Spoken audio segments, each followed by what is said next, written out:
I have told the story before, quite a few times actually, of when this step happened for me after yet another long retreat that I had done. It seemed long to me anyway. Seemed unimaginably long. But as retreats sometimes can seem.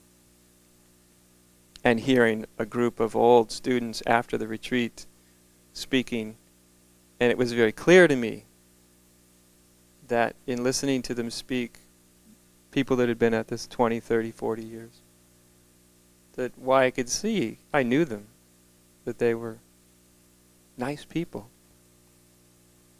Very much like Arjuna. Nice, pious, well-meaning, good, compassionate Buddhists. While they were all of that, I could tell I was listening to them talk, that they were not awake. In fact, part of the talk was them admitting that they were not awake. Not with any sorrow, almost seeing it as a sort of a childish infatuation that somehow they overcame. And they had basically, ended up being like Krishna, good, pious, well-meaning, compassionate Buddhists, except he was probably Hindu. Or whatever they had before that, I don't know.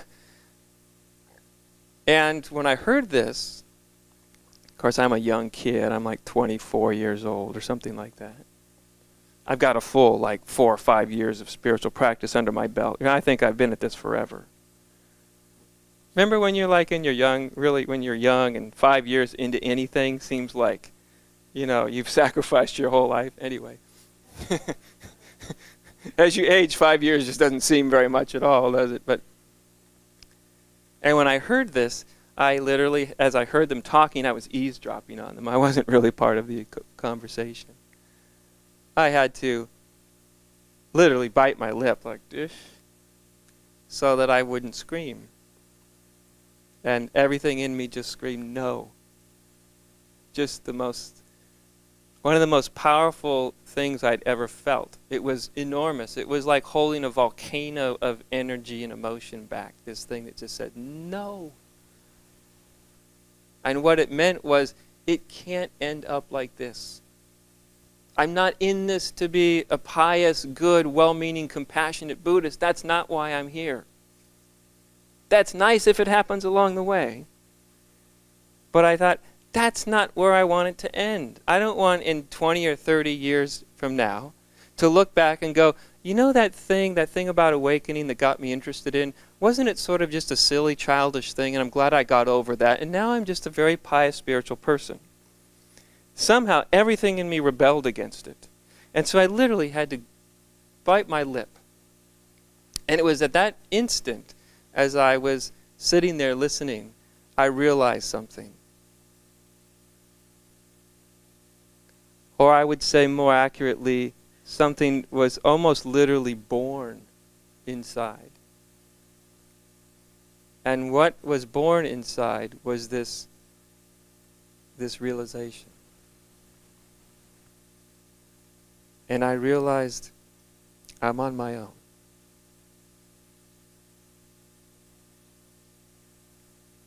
I will not have the luxury of riding to enlightenment on the coattails of a teacher, a tradition, or a teaching. I saw it. I could see it. I was surrounded at that moment by people that they didn't know it. They were wonderful people, by the way. But they were they had sat on the coattails of a teacher, a teaching, and a tradition. And they were going where it would go them. They were believing what it told them to believe. They were doing what it told them to do.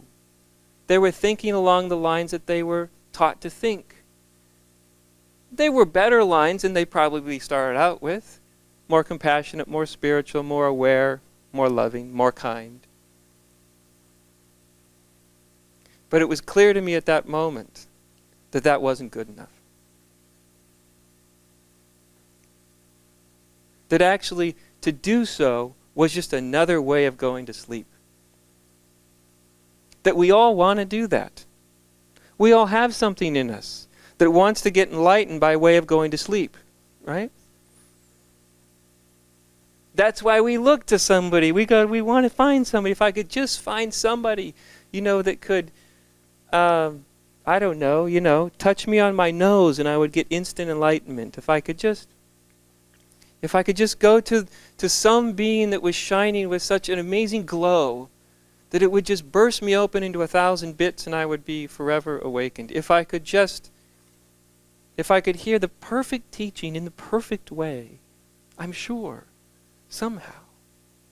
If I just do what I'm supposed to do, whatever it is you think you're supposed to do. If you're a Christian, maybe you're imitating Jesus. If you're being a Buddhist, you're pretending to be a bodhisattva. I don't know. But at that moment, somehow, through some grace, something broke through and said, no, that's not how it is. That's a way to go to sleep. It's not a way to wake up. And it was on that day, at that instant, something shifted. That only years later I looked back and saw that shift meant everything. Everything. And what that shift was everything gets investigated. Everything gets proved true or false. Nothing gets taken by the word of somebody else. Nothing. Nothing will be believed unless I know it's true or not true. The luxury of any form of asleepness, of any form of abdicating my responsibility, was seen to be another way to go to sleep.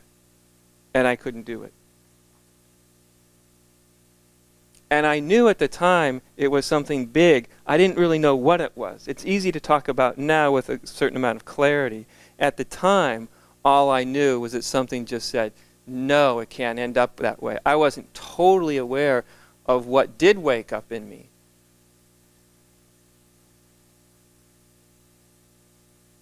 It's probably why I like the Bhagavad Gita, because what did wake up in me was what Krishna was trying to wake up in Arjuna. What woke up in me was sort of truth or bust. Nothing's so sacred that it can't be looked at. Nothing. Even the sacred can be looked at. And I remember when I read the Bhagavad Gita for the first time, which was many, many, many years later, as soon as I read it, I was like, that's what it's about. He's trying to get him to do this thing. He's trying to get him to see things in a bigger perspective. He's trying to get him to be willing to look at his most deeply held illusions. And he's seeing that this is the beginning. The battle hadn't even begun. It was like, this is what's necessary for the battle to begin. And I look back, and I got, I had 5 years or 4 years or something under my belt of pretty serious spiritual practice. And looking back, although I didn't know it at the time, but looking back, I can now clearly see it was at that moment that my, I guess what you would call quest for enlightenment or for waking up actually began. I thought I was on one for the previous 5 years, but I wasn't. They were a warm-up act. They got me to the middle of that battlefield. That's where they got me.